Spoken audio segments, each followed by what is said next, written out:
धन्यवाद। अहाँ सब मिथिला धाम संगीत चैनल पर एकटा विद्यापति गीत सुनि रहल छी।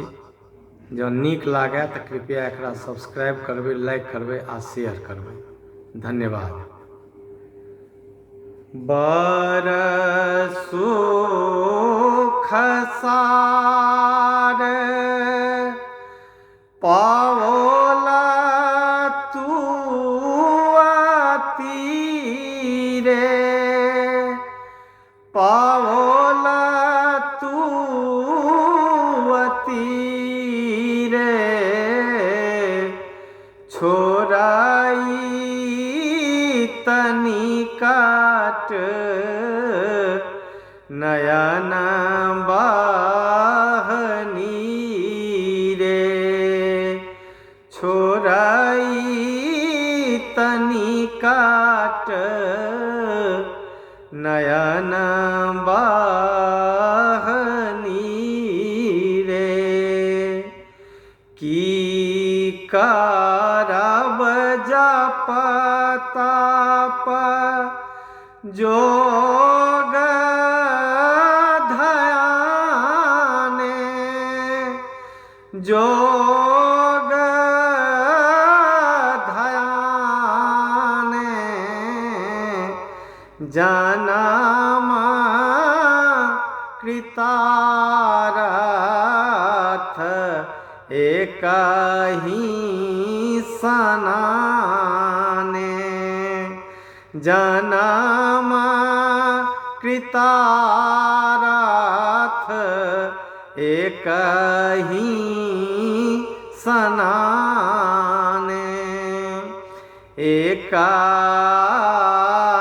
अपराध क्षमावा मोर जानी, क्षमावा मोर जानी, परसाल माए पाय तू पानी, परसाल माए पाय तू पानी, कर जोरी बीनावाऊं बिमला तरंगे, बिमला तरंगे, पुनीदारसन होए पुनामत गंगे, पुनीदारसन होए पुनामत गंगे। भनहि विद्यापति समदावतोहि,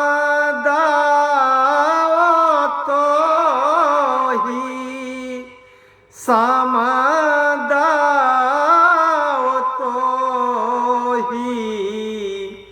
अंत काल जानू बिसराहु